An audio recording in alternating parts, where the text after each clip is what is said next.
Assalamualaikum warahmatullahi wabarakatuh. Hai, selamat pagi para guru pendidik PAUD di seluruh Indonesia. Hari ini hari Selasa tanggal 2 Juni tahun 2020. Kami tampil kembali di hadapan Bapak Ibu guru dan para pendidik semua untuk berbagi cerita di acara Ngobrol Inspirasi. Hari ini kita kedatangan tamu yang istimewa, istimewa buat semuanya tentunya para pendidik PAUD di Indonesia, dan juga istimewa buat saya. Kenapa? Karena hari ini tamunya adalah penulis buku yang saya pegang. Coba perhatikan. Tarat!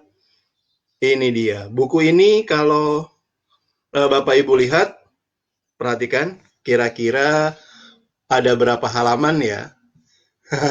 Ini dia. Tebalnya, saya kasih bocoran ya, 1087 halaman. Wow.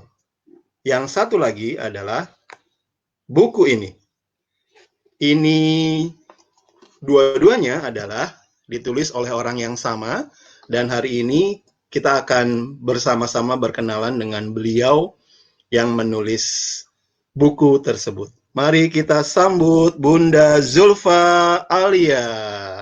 Assalamualaikum Bunda. Waalaikumsalam warahmatullahi wabarakatuh. Apa kabar pagi hari ini Bunda? Alhamdulillah sehat. Gimana kabarnya Pak Panji? Alhamdulillah sehat. Alhamdulillah. Cuacanya bagaimana Bunda di Salatiga hari ini? Alhamdulillah mendung di Salatiga, cuma selalu sejuk Pak Panji. Oh gitu ya. Panas gitu. Itu alasan. Aduh ya Allah. Akhirnya saya ketemu juga dengan penulis buku yang apa namanya? Bukunya sudah ada di tangan saya, itu ya. Iya. Tadi saya sudah kasih tahu ke semuanya. Ini tebalnya dan beratnya luar biasa, begitu ya. Kita akan berkenalan dengan 2,8 sosok. kilo beratnya. Iya Bunda, baik. Kita langsung saja nih bercerita-cerita ringan, santai gitu ya, untuk para pendidik PAUD di seluruh Indonesia yang ingin berkenalan dengan Bunda Zulfa Alia. Yang tadi mungkin sudah saya sampaikan, di antaranya Bunda juga seorang penulis. Nah, tapi sebelum masuk ke seorang penulisnya nih, latar belakang Bunda yang terkait dengan lembaga yang Bunda mungkin kelola, atau Bunda sebelumnya pernah menjadi guru di lingkungan pendidikan anak usia dini, boleh cerita ke kami Bunda? Silakan Bunda. Iya. Jadi apa? Saya itu sebenarnya seorang ibu rumah tangga gitu. Jelas itu. Eh, dan juga nyambi jadi penulis gitu. Jadi memang semenjak anak saya lahir yang nomor 2 itu saya mencoba untuk menulis gitu ya. Nah saya banyak menulis buku-buku yang terkait dengan eh, buku parenting, kemudian juga modul gitu ya, karena terkait dengan saya ingin nanti ibu-ibu itu punya panduan gitu ya untuk belajar anak-anaknya di rumah gitu. Sehingga saya fokus untuk mencoba menulis buku parenting, kemudian buku modul dan juga buku anak. Nah, karena banyak ibu-ibu itu yang minta gitu ya agar mereka itu bisa membeli buku saya gitu. Akhirnya saya mencoba juga untuk menjadi penerbit gitu karena memang dibutuhkan gitu ya seperti itu. Nah, dari situ juga ternyata banyak gitu ya dari apa lembaga-lembaga yang uh, berhubungan dengan saya gitu ya, mereka itu minta untuk didampingi. Dari situ akhirnya saya mencoba juga gitu untuk merambah ranah menjadi coach gitu ya. Nah, Di coach dampingi lah sekolah-sekolah yang ada gitu ya, dari PAUD, kemudian TK, SD, SMP, SMA gitu. Nah, itu sekilas profil saya, Bapak, gitu. Seperti itu. Hmm. Kalau boleh cerita, ini nama lembaganya yang Anifa Homeschooling ini yang Bunda asuh saat ini, betulkah? Iya, jadi saya mengasuh beberapa apa ya lembaga gitu kalau saya boleh bilang gitu. Boleh, boleh. Ada Anifa Homeschooling, terus kemudian nanti ada juga Anifa Group sebagai penerbit gitu ya. Kemudian saya juga founder di kelas parenting on kid passion gitu ya di Telegram, di Facebook, kemudian juga di blog. Saya punya blog gitu ya, seperti itu. Yang itu semua butuh pemikiran gitu ya. Jadi beberapa kelas-kelas online saya gitu, itu semuanya berlabel parenting on kid passion dan juga itu ya Anifa Homeschooling. Anifa Homeschooling itu paling paling apa ya muda gitu ya, baru saja lahir seperti itu. Itu Bapak Panji. Alhamdulillah. Eh, Lalu terkait dengan buku-buku yang Bunda eh, tulis, ini ada beberapa yang mau saya sampaikan, judul-judul yang buku yang sudah Bunda tulis ya. Itu ada buku belajar sejak dini, ada buku belajar sambil bermain, buku rumahku sekolahku, lalu kemudian ada buku cerita bergambar, buku berpetualang di dunia kreatif, ada kemudian buku antologi parenting, ada buku cerdas bahasa, buku kurikulum anak, berkebutuhan khusus, ada buku modul homeschooling SD kelas 1, ada buku deteksi bakat anak, ada buku melatih emosi anak, ada buku parent school, kurang lebih ada sekitar 15 ya Bun ya? Iya, 15? 15. Betul ya? Betul. Waduh, tepuk tangan buat Bunda Zulfa. Waduh, produktif sekali, Masya Allah. Nah, Iya. Bunda, mungkin karena ini keterkaitannya juga dengan anak usia dini, mungkin kita boleh apa, apa khusus untuk buku yang memang terkait dengan pendidikan anak usia dini yang hari ini kita review gitu ya, atau mungkin Bunda kasih tahu ke kami-kami yang menonton apa sih yang melatar belakangi gitu tentang pembuatan buku-buku yang memang Bunda tulis khususnya untuk yang pendidikan anak usia dini. Bunda mau Oke. mulai buku yang mana? Apakah yang ini? Coba ulas yang ini Bapak. Belum saya Oke, review, saya cerita dulu latar belakang oke. penulis ini ya. Jadi Siap, begini. siap. Siap, silakan Uh, Bunda. ya. Ketika saya membahas buku ini gitu ya, nanti mungkin saya juga akan bercerita sedikit tentang apa ya, the dark side of my life gitu ya. Woi. Kehidupan saya Silakan dramatis Bun. gitu ya. Heeh. Baik. Jadi begini, awal saya menulis itu kan dimulai ketika anak saya yang kedua itu lahir gitu ya. Pada waktu itu saya dan teman-teman itu mulai gelisah.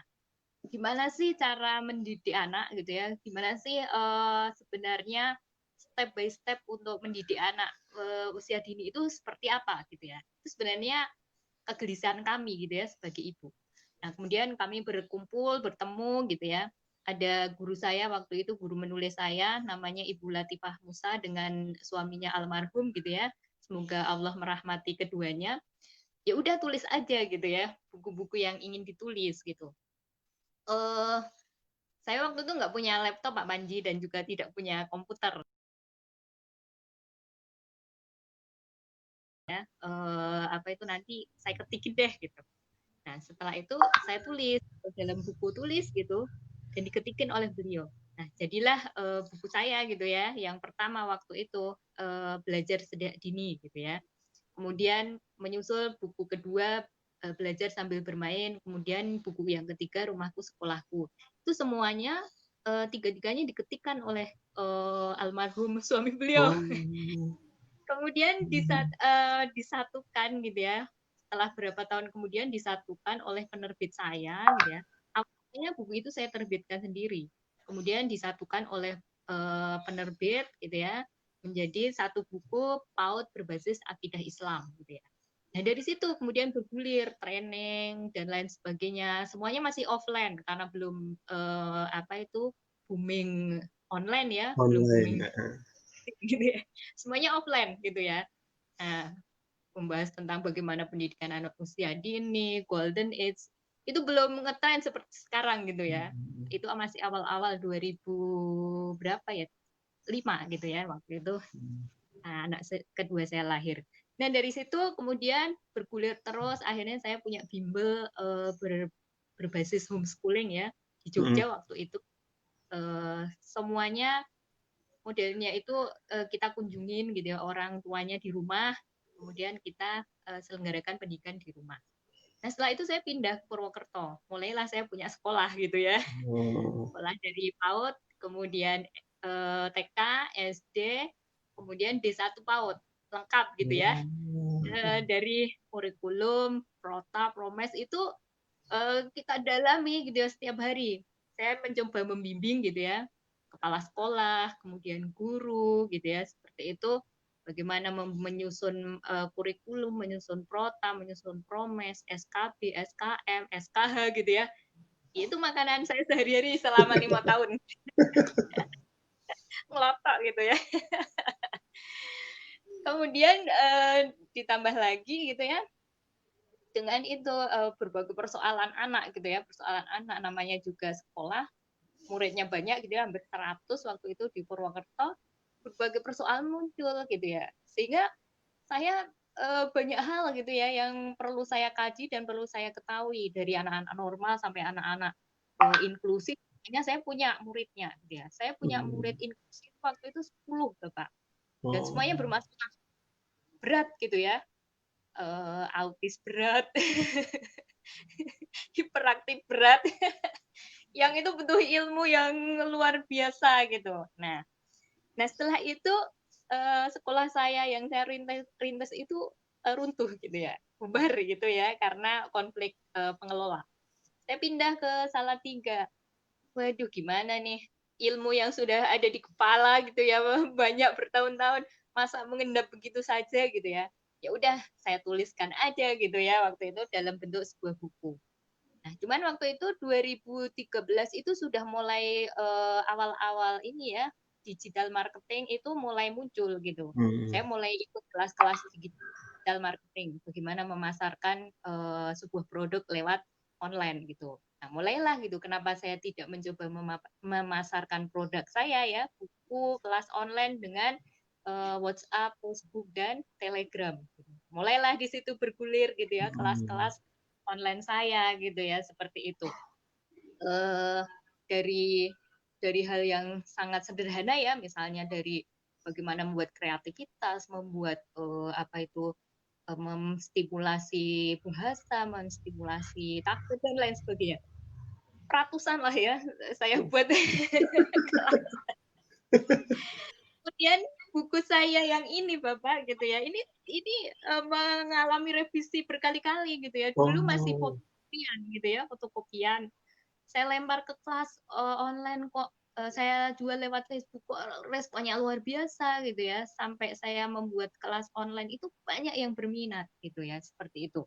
Nah akhirnya saya coba perbaiki, revisi gitu ya beberapa kali gitu, dan akhirnya menjadi buku ini gitu ya, seperti itu. Revisinya itu sampai 3 atau 4 kali gitu ya, seperti itu. Saya lengkapi, jadi ada SKH-nya, jadi siap gitu ya para ibu itu untuk tadi menggunakannya secara praktis begitu. Nah itu latar belakangnya. Sampai kemudian saya tadi ya konsen ke bimbingan coaching dan lain sebagainya. Nah itu latar belakang dari penulisan buku ini gitu ya, seperti itu. Kalau boleh dilanjut, isinya bagaimana ya Bun? Boleh beritahu ke kita isi dari buku tersebut buat teman-teman yang ingin tahu gitu kan. Dan yang lebih penting lagi mungkin karena kebutuhannya saat ini juga orang tua yang ada di rumah, guru yang juga sedang ada di rumah. Nah, kasih bocoran ke kita gitu. Masih di produksi kah? Cie. Silakan Bunda. Iya, jadi ini saya ini kan ya isinya gitu. Aduh, enggak, ini saya langsung aja. Jadi isinya itu ada 6 gitu ya, 6 bab yang saya tuliskan gitu ya, tuliskan di situ. Yang bab pertama gitu ya, itu tentang kurikulum anak usia dini. Jadi saya tuliskan tentang bagaimana visi dan misi pendidikan anak usia dini gitu. Saya jelaskan di situ bagaimana visi dan misi pendidikan anak usia dini misalnya gitu ya. Di situ kita gitu ya, itu harus menjadi anak-anak itu tidak hanya sekedar menjadi anak yang kreatif, anak yang pintar, juga harus anak yang soleh gitu ya. Dan tidak hanya anak yang soleh, tapi juga menjadi generasi pemimpin gitu ya. Orang itu kalau udah generasi pemimpin itu kan mungkin pusing gitu ya. Iya, iya, Padahal iya. tidak. Memimpin itu kan mempengaruhi orang di sekitarnya agar menjadi lebih baik dan bermanfaat kan gitu. Nah, itu yang saya definisikan di buku saya tadi, buku saya yang tebal ini gitu ya, seperti itu visi pertama yang saya tuliskan di dalam buku saya. Tuh, seperti itu. Jadi generasi pemimpin itu sebenarnya bukan generasi yang awang-awang gitu ya, tapi itu generasi yang harus kita bentuk, bagaimana dia memimpin, mempengaruhi lingkungan yang menjadi baik dan juga berkarya, bermanfaat untuk sekelilingnya. Itulah generasi pemimpin kan gitu, seperti itu. Kemudian yang kedua gitu ya, bab kedua itu saya membahas tentang bagaimana pengembangan kurikulum pendidikan anak usia dini gitu ya, seperti itu. Nah, pengembangan kurikulum pendidikan anak usia dini itu nanti saya akan membahas gitu ya, strategi seperti apa yang harus dimiliki oleh para orang tua gitu ya. Jadi saya tarik mundur sedikit ya Bapak. Jadi setelah itu mendalami berbagai macam kurikulum gitu ya, dan sudah mengendap di dalam kepala gitu. Terus apa salahnya ketika kemudian saya pindahkan gitu ya, apa yang sudah saya pahami tadi di sekolah ke rumah gitu. Apa salahnya orang tua itu belajar juga tentang kurikulum, belajar juga tentang prota, belajar juga tentang promes gitu ya, program tahunan, program semester, program bulanan, mingguan, harian gitu. Kenapa? Kalau di sekolah para guru itu enak gitu ya. Ketika begini, saya itu membuat target di bulan Februari itu temanya itu misalnya tumbuhan. Nggak tercapai di bulan Februari. Saya itu molor gitu ya misalnya targetnya. Enak para guru itu nanti dikejarlah di bulan Maret gitu. Enak kan ya pastinya karena jelas programnya. Tapi coba orang tua gitu. Ketika mereka tidak punya program, akhirnya apa gitu kan? Mereka susah untuk evaluasi. Aduh, anak ini udah sampai mana sih tahap skill yang dia kuasai? Bolongnya di mana? Susah kan gitu. Tapi ketika mereka punya program, enak kan? Oh iya, bolongnya di sini saya kejar di bulan ini. Nah, programnya itu harus ini gitu lah. Seperti itu. Makanya kemudian saya nekat aja gitu ya, meskipun orang tua protes, kok buat protes sih, kok buat promes kayak guru, tuh apa salahnya guru gitu ya. Gitu. Nah, itu kemudian di bab kedua itu makanya kemudian saya tuliskan tentang bagaimana pengembangan kurikulum, strategi pengembangan kurikulum. Di bab pertama saya jelaskan tentang bagaimana nilai moral dan agama gitu ya. Tentang bagaimana strategi tahfidz, strategi agama Islam, apa yang harus diajarkan gitu ya. Misalnya pembelajaran tentang bagaimana sih mengenalkan Allah kepada anak gitu. Itu kan harus ada tekniknya Iya, kan gitu. betul. Nah, terus kemudian bagaimana mengajarkan surat-surat pendek gitu ya kepada anak, itu ada teknisnya kan gitu. Nah, seperti itu. Dan seterusnya itu. Kemudian yang kedua tentang strategi pengajaran fisik motorik gitu ya. Nanti akan diajarkan bagaimana mengajarkan motorik kasar ya. Motorik kasar anak itu gimana sih ngajarkannya gitu ya agar badan dan juga kaki itu sehat, terampil gitu. Kemudian motorik halus agar tangan itu juga terampil, terus kemudian teliti, jeli, tekun itu ada teknisnya. Gitu. Kemudian yang ketiga tentang fisik, kesehatan fisik. Kesehatan fisik itu kan nanti membahas tentang bagaimana anak-anak itu bisa memakan makanan yang sehat, halal, toyib gitu ya. Iya, Jadi betul. tidak di usia 15 tahun mereka kok sudah sakitnya mengerikan gitu ya Pak Panji, misalnya sakit kanker, sakit kemudian darah tinggi, ginjal, kan enggak gitu. Nah, dengan para ibu itu tahu tentang makanan halal dan toyib, mereka itu bisa gitu ya mengatur makanannya seperti itu. Nah, itu yang kedua. Kemudian yang ketiga tentang strategi kurikulum kognitif. Nah, nanti akan diajarkan bagaimana sih mengajarkan matematika dan sains untuk anak-anak di rumah gitu ya. Nah, jadi ya memang agak sedikit pusing tapi enak gitu ya. Grup-grup PAUD kalah deh pokoknya lu.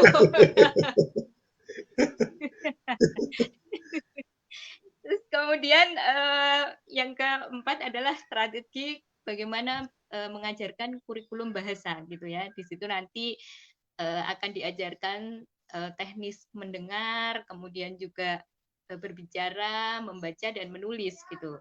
Nah, jadi belajar bahasa itu tidak hanya sekedar anak-anak itu pintar berbicara gitu, tapi juga bagaimana melejitkan kemampuan berpikir anak. Nah, itu kan harus ada strateginya gitu ya, caranya gitu. Nah, belajar bahasa itu tidak semata-mata aku udah pandai membaca, aku udah bisa menulis cukup, enggak gitu ya. Ada aspek lain yang lebih tinggi yaitu melejitkan kemampuan berpikir. Nah, itu jarang sekali dibahas, dimanapun nggak ada. Kurikulum. Selanjutnya adalah kurikulum sosial emosional gitu ya. Nah, di situ akan dibahas bagaimana tahap-tahapan atau strategi pengembangan emosi gitu ya. Misalnya mengenal konsep diri, terus kemudian mengenali emosi itu seperti apa, strategi untuk mengembangkan kemampuan sosial itu bagaimana. Itu kan ada teknis-teknis tersendiri ya yang tahap-tahapnya saya tulis secara rinci di buku saya gitu ya, dalam buku bagaimana melatih emosi anak gitu ya, itu satu buku. Dan terakhir gitu ya, tentang bagaimana mengembangkan passion gitu ya, mengembangkan passion atau minat anak gitu. Itu juga saya tulis dalam satu buku saya gitu ya, buku mendeteksi bakat anak usia dini gitu ya. Jadi banyak, ya namanya juga banyak detail-detailnya ya, jadinya panjang gitu. Nah, baru setelah itu, setelah strateginya saya jelaskan, di bab kedua itu saya bahas tentang bagaimana kurikulum detailnya gitu ya Bapak, rinciannya. Di bab keempat saya bahas tentang bagaimana developmental milestone. Jadi developmental milestone itu membahas tentang bagaimana set gitu ya, kemampuan setiap aspek tumbuh kembang itu harus distimulasi gitu ya oleh orang tua gitu. Ketika umur 3 tahun apa sih yang harus dicapai gitu ya. Di usia 5 tahun apa sih yang harus dicapai di dalam segi bahasa misalnya. Di usia 6 tahun apa sih yang harus dicapai di dalam kognitif anak gitu ya. Nah, itu harus diketahui gitu. Nah, ketika kemudian terjadi delay gitu ya, terjadi tumbuh kembangnya itu lambat, apa yang harus diperbuat oleh orang tua? Nah, itu harus tahu developmental milestone-nya itu gitu. Bahasan ini juga jarang Ya, diketahui oleh betul, betul. Ya, ya. tua gitu ya. Guru pun jarang yang tahu gitu ya, seperti itu. Nah, ini kan harus kita jelaskan gitu ya, seperti itu. Baru setelah itu di bab 5 kan dibahas tentang satuan kegiatan harian. Nah, setelah bertirik-tirik tadi ya, berderet-deret teori praktisnya tuh gimana sih Bu gitu ya, biasanya orang tua gitu, udah Bu jangan kebanyakan teori, praktisnya gimana, oke gitu ya. Di situ saya tuliskan gitu, satuan kegiatan harian Senin sampai Jumat itu ngapain aja gitu. Jadi jam 7 sampai jam 8 ngapain, jam 8 sampai 9 ngapain, jam 9 sampai 10 ngapain gitu ya. Nah, itu di satuan kegiatan harian gitu. Makanya di situ tebel karena seminggu aja 5 satuan kegiatan Iya, harian. betul, betul. Itu kan sebulan itu 20 satuan kegiatan harian Mbak Panji. Gitu. Itu idenya Wah, dari mana ya, Bunda? iya karena saya ngajar kan Ah, itu. dulu di PAUD, jadi saya Ah, buat kegiatan harian itu. Kayak ah, misalnya itu kan dia punya alat untuk bertani itu dengan mencangkul kan.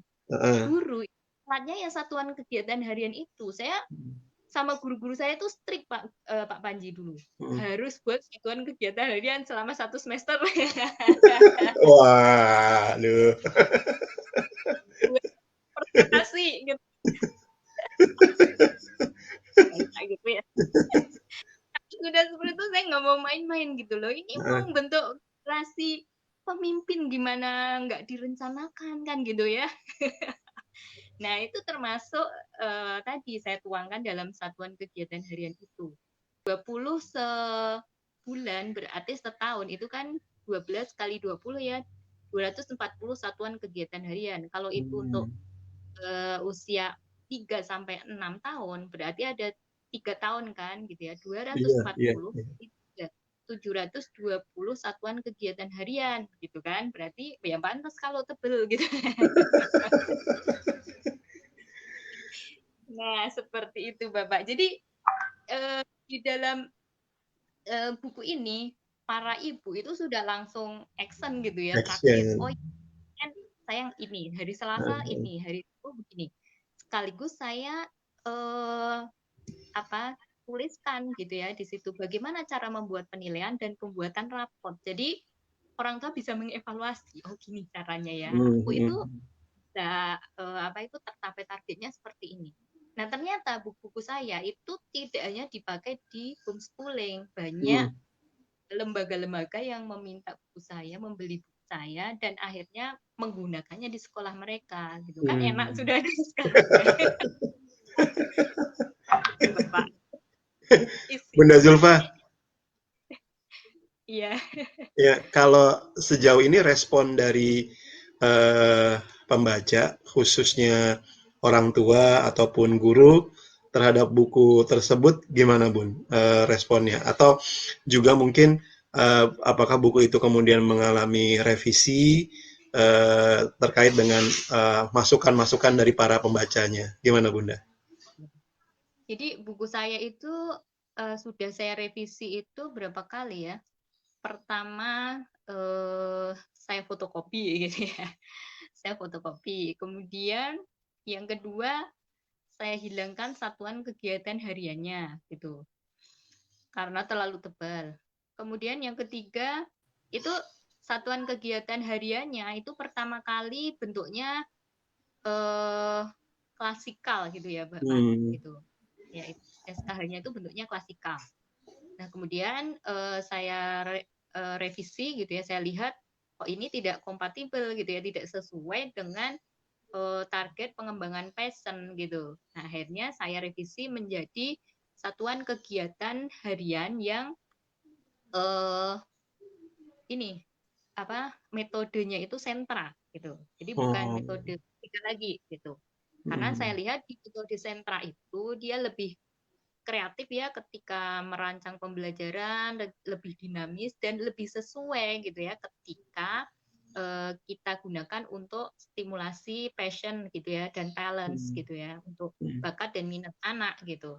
Sehingga akhirnya saya merubah gitu, merevisi lagi buku saya tadi gitu ya dengan revisi yang ketiga SKH-nya itu saya buat berbentuk sentra gitu seperti itu. Jadi itu tetap ada gitu ya di kelas-kelas online saya kan itu berlangsung ya dan mereka kan memberi masukan Bun begini Bun ini begini Bun gitu ya coba saya perbaiki gitu dan akhirnya ya udah muncullah buku besar di grup ini. Bunda Zulfa, itu distribusinya sudah ke seluruh penjuru Indonesia kah? Gimana, Bun? Iya, jadi buku saya ini malah tidak hanya seluruh Indonesia ya, ada yang dari Australia beli, Oh, gitu. dari apa itu waktu itu Arab Saudi ada gitu ya, terus Oh. kemudian ada yang dari luar negeri itu ada berapa ya waktu itu beli kalau nggak salah ya, cuman itu orang Indonesia yang tinggal di sana gitu ya, mereka menyelenggarakan schooling. Biasanya tidak langsung saya kirim ke sana karena ongkos kirimnya kan besar, mahal Iya. gitu ya. ke apa saudara-saudaranya yang di sini ketika mereka terbang ke luar negeri dibawalah Hmm. buku itu gitu ya. Oh gitu. Ada yang kemudian ke mana itu, ke Jepang, ke Australia. Kalau seluruh Indonesia dari Sabang sampai Merauke, insya Allah sudah ada yang beli gitu Oh. ya. Dulu saya punya reseller Bapak, tapi sementara ini saya off karena saya sedang berkonsentrasi ke yang lain. Hmm.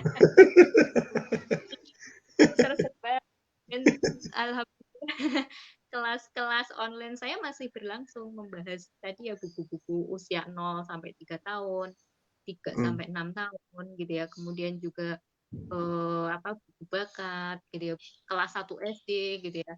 Dan banyak yang kemudian menanyakan, ada nggak Bun yang kelas 2 SD, kelas 3, kelas 4, kelas 5, kelas 6 gitu.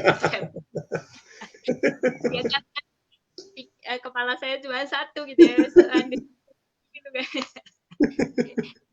Tahap pelan-pelan. Gitu, Pak. Bunda Zulfa, kita lanjut ke pertanyaan berikutnya ya. Iya, Tadi kan Bunda Zulfa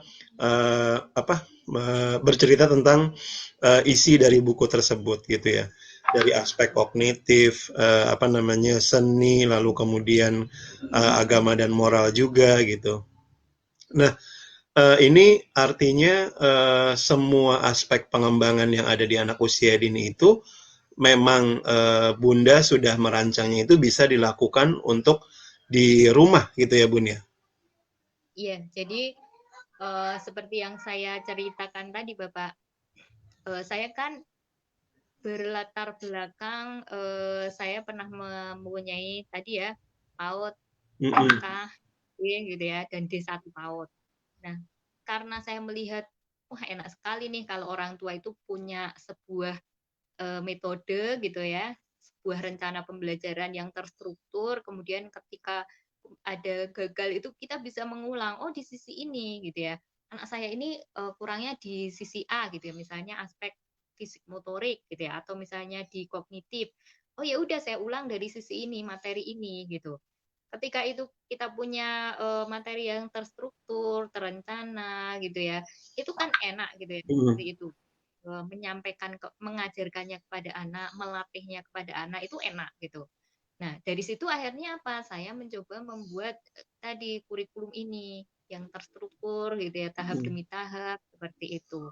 Nah, sehingga apa? Sehingga orang tua itu langsung aja praktis bisa dilaksanakan gitu ya, seperti itu. Mm. Nah, misalnya begini, anak saya bermasalah Bu di sisi kognitifnya gitu ya, kemampuan berpikirnya itu lambat gitu.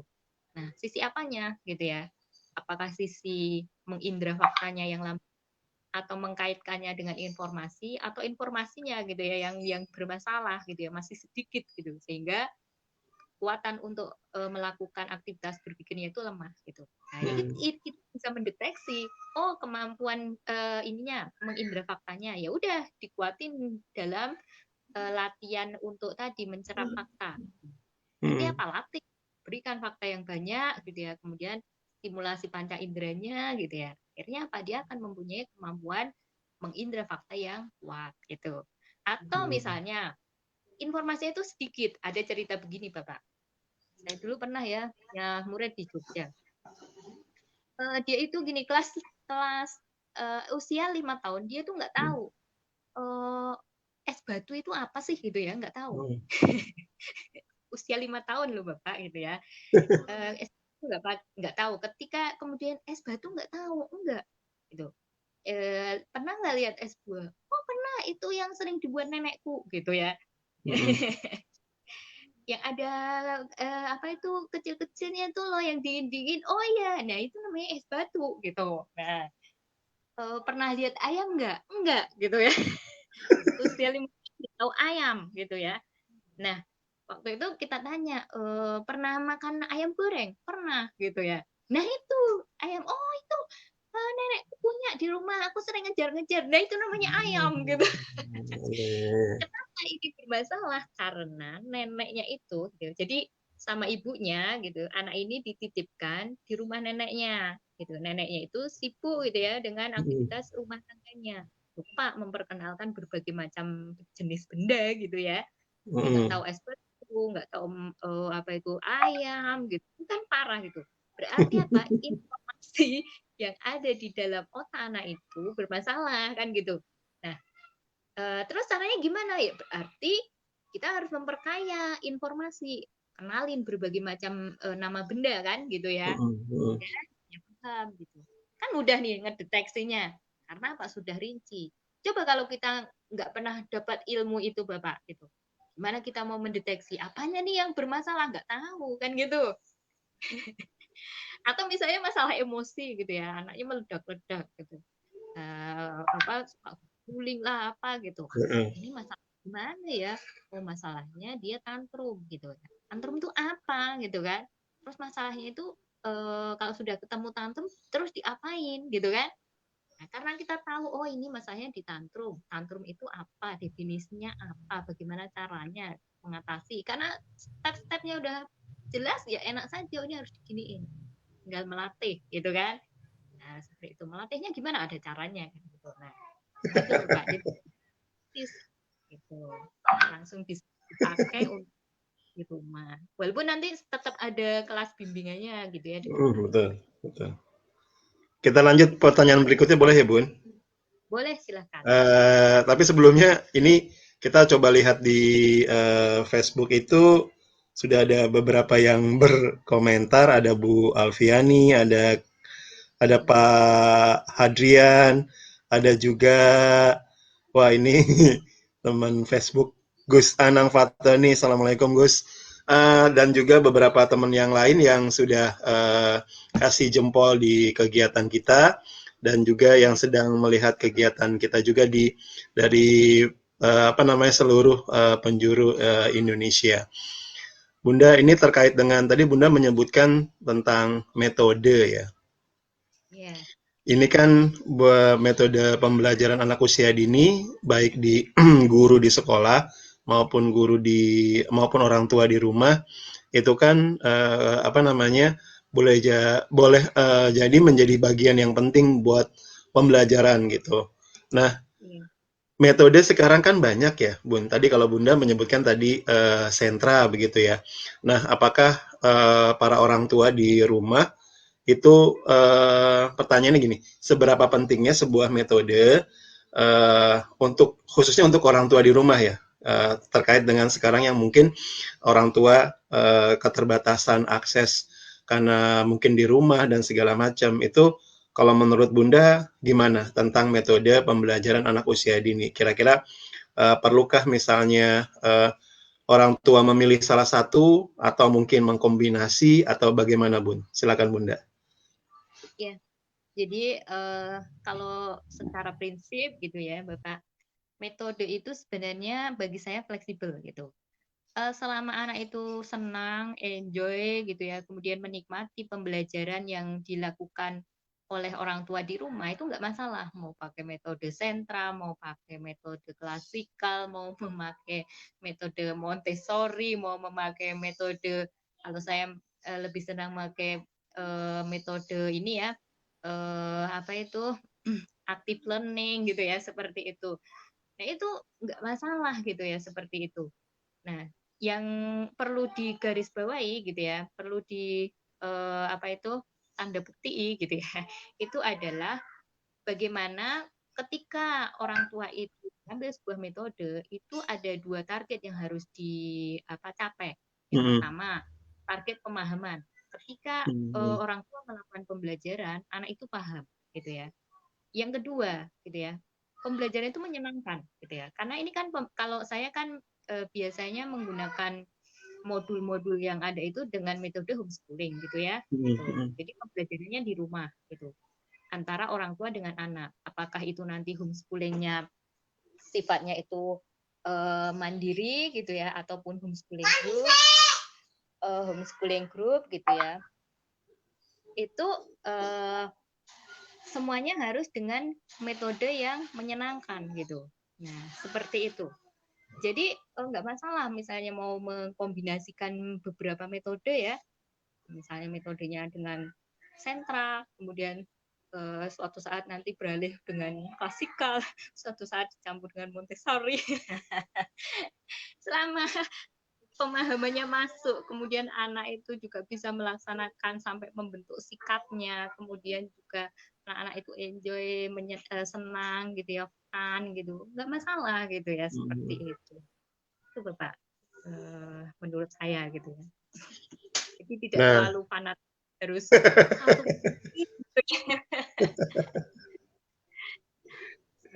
kalau apa dari aspek pengembangan yang ada di anak usia dini, yang Bunda tuliskan di buku itu, apa namanya, kalau ditarik dengan kondisi yang sekarang, misalnya nih, boleh kasih contoh tidak ke kita gitu ya, ke para orang tua, ke para guru, khususnya mungkin kalau saya sih tertarik dengan fisik motorik ya.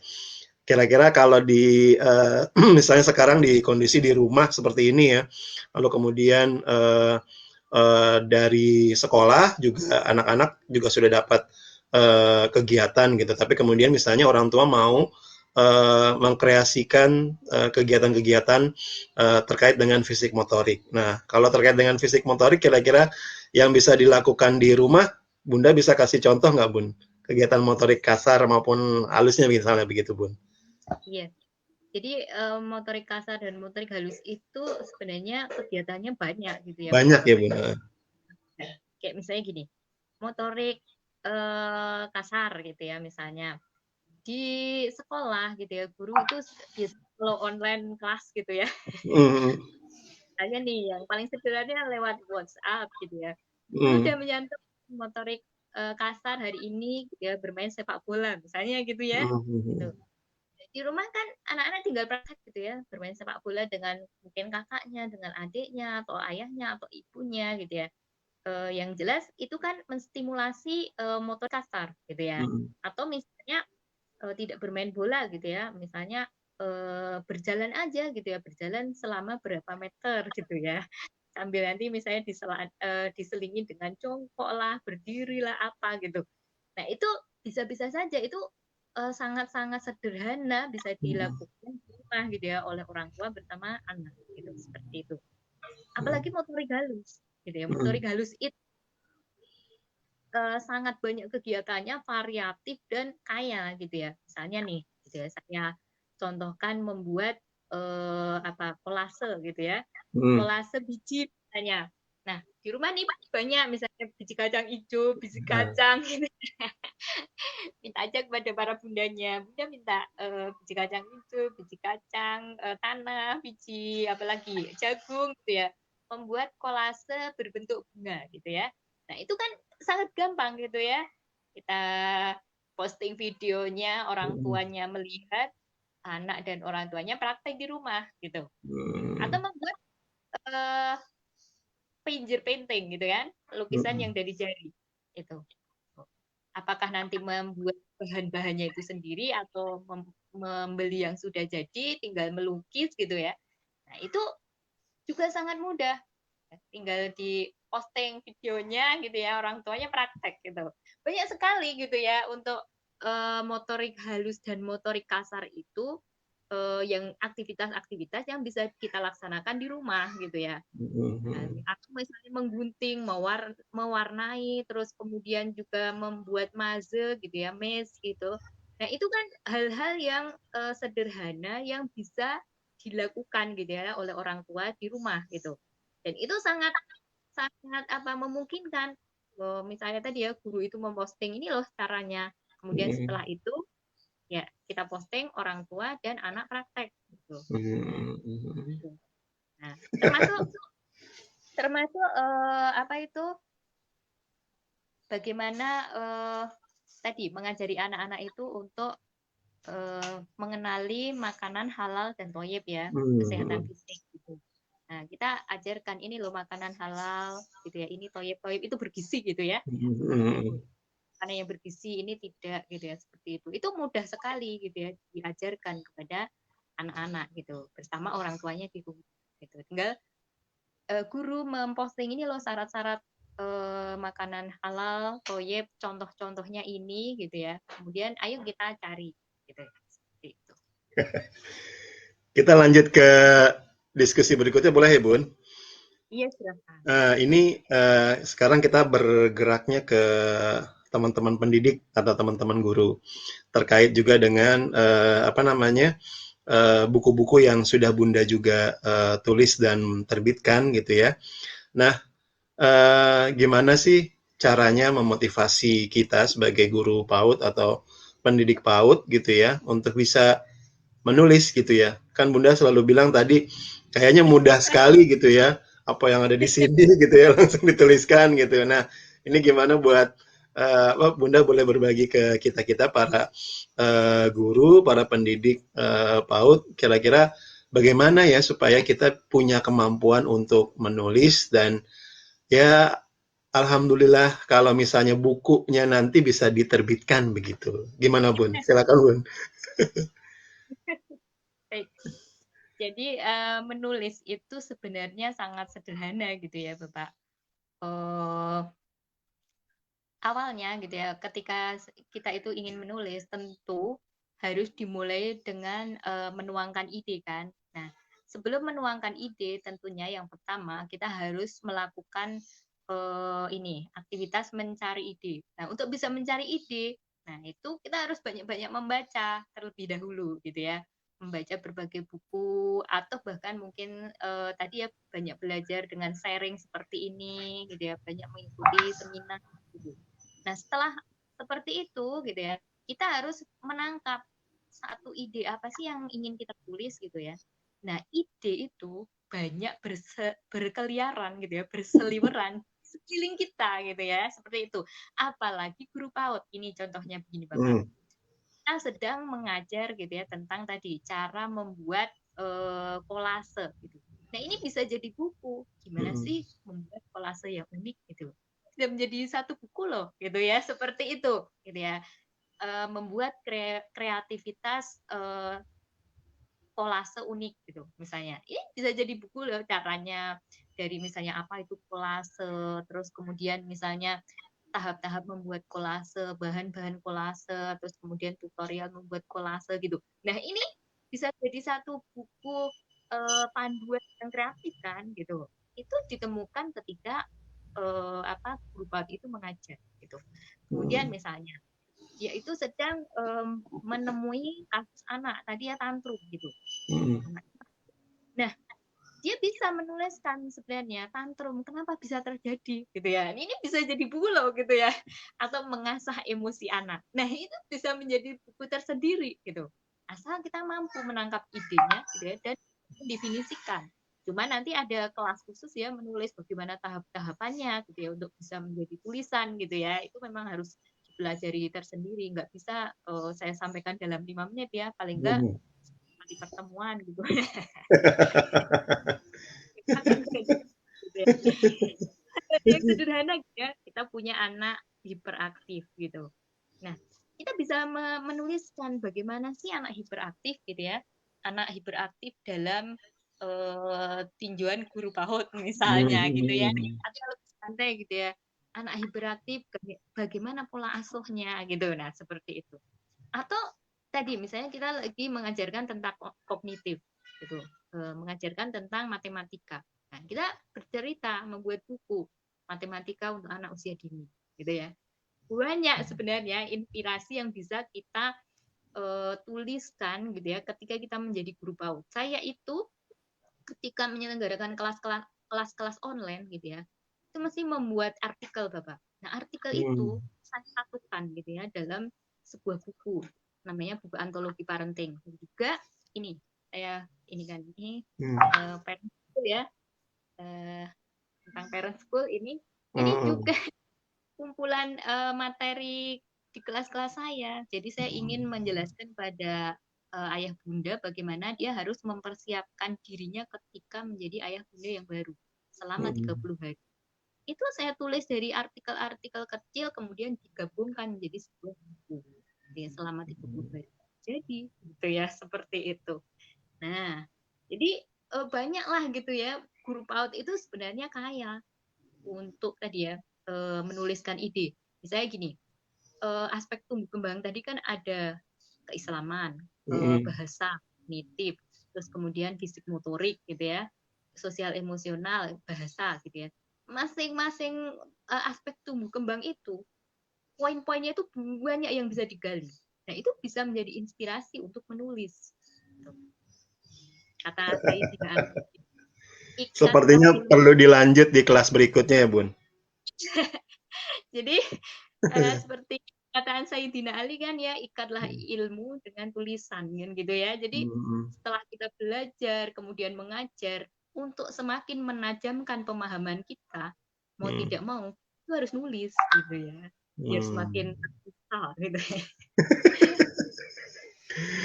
Bunda, ini nggak kerasa kita sudah masuk ke menit ke 60 ya. Jadi di diskusi terakhir ini kita pengen tahu juga di Salatiga begitu ya, khususnya pendidikan anak usia dini itu seperti apa sih gambarannya? Lalu kemudian ya maksudnya kalau dikaitkan juga dengan yang sekarang nih di masa pandemi, pastinya juga libur gitu ya. Nah lalu kemudian yang Bunda tahu gimana pembelajarannya anak usia dini di Salatiga yang Bunda ketahui. Silakan Bun.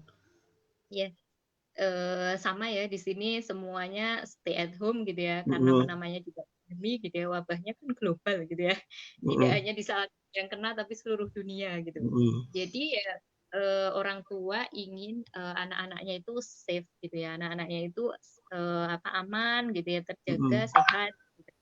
Tidak terkena COVID kan gitu ya. Nah, pembelajaran anak usia dini mungkin di sini juga sama dengan apa daerah-daerah yang lain ya, dengan cara online. Biasanya guru menyampaikan tema-tema apa sih yang akan dibahas di rumah gitu ya, disampaikan lewat mungkin grup WhatsApp ataupun nanti grup-grup yang lain gitu ya, bisa Telegram. Kemudian wali murid itu melaksanakan ya, orang tua melaksanakan dengan anak-anaknya di rumah. Nah, setelah itu mereka mungkin membuat laporan gitu ya, melaporkan bagaimana hasil Mm-mm. pembelajaran gitu. Ada juga yang masih begini, pembelajaran itu detail, tidak hanya seperti dikasih Mm-mm. tugas, tapi benar-benar awal dari misalnya gini, awal kita itu pembukaan, itu benar-benar di Mm. WhatsApp itu kita pembukaan. Kemudian inti gitu ya, inti Mm. kita hari ini belajar kognitif gitu ya misalnya. Iya, belajar di situ gitu ya, dari baca doanya, kemudian gurunya itu menjelaskan tentang materi hari itu apa, misalnya transportasi gitu ya, misalnya dijelaskan detail gitu, sampai penutupnya gitu. Nah itu benar-benar di dalam kelas itu suasana seperti kelas gitu, misalnya 3 jam ya 3 jam gitu, ada yang kelasnya begitu. Seru gitu ya, jadi justru di uh, saat pandemi ini gitu ya, para guru itu bisa berkreativitas secara maksimal ya di kelas-kelas online-nya itu. Bisa pakai video, bisa pakai tadi ya live via Zoom gitu. Kemudian ada yang Telegram, ada yang seperti ini ya via Facebook gitu, macam-macam gitu ya, Google Meet dan lain sebagainya. Tapi intinya walaupun di rumah mereka akan terus belajar gitu ya, seperti itu, baik di Salatiga maupun saya yakin di kota-kota yang lain di seluruh provinsi di Indonesia gitu Bapak. Wah, sayangnya memang durasi kita memang 1 jam. Pengennya kita mau lanjut begitu ya Bun. Mudah-mudahan kita bisa bersilaturahim virtual lagi di sesi berikutnya. Terima kasih banyak atas inspirasinya dan nanti mungkin Yes. ada beberapa teman yang menonton uh, obrolan kita, mungkin nanti mau uh, apa ngelihat Facebooknya Bunda Zulfa Iya. silahkan atau mau eh ngomong-ngomong tadi buku yang tadi berarti masih bisa dipesan oleh orang tua ataupun guru ya Bun? Yang mana Bapak? Yang Yang ini tebal yang itu? oh masih, Oh masih masih. ya? Saya belum dapat tanda tangannya soalnya. Tanda tangan. Iya, baik para pemirsa semua, teman-teman pendidik dan guru PAUD seluruh Indonesia. Terima kasih atas berkenannya untuk menonton obrolan inspirasi kami. Mudah-mudahan banyak manfaatnya yang diambil dari obrolan kita. Obrolan yang ringan, santai, tapi tentu ada beberapa hal yang bisa kita ambil manfaatnya, khususnya dari cerita-cerita Bunda Zulfa. Bunda Zulfa, terima kasih banyak ya. Sama-sama Pak Panji, semoga bermanfaat gitu ya. Juga seluruh pendidik di Indonesia semoga semakin menginspirasi gitu ya. Semakin Baik. kreatif. Baik. Terima kasih Bunda Zulfa. Assalamualaikum warahmatullahi wabarakatuh. Waalaikumsalam warahmatullahi wabarakatuh. Bye semuanya.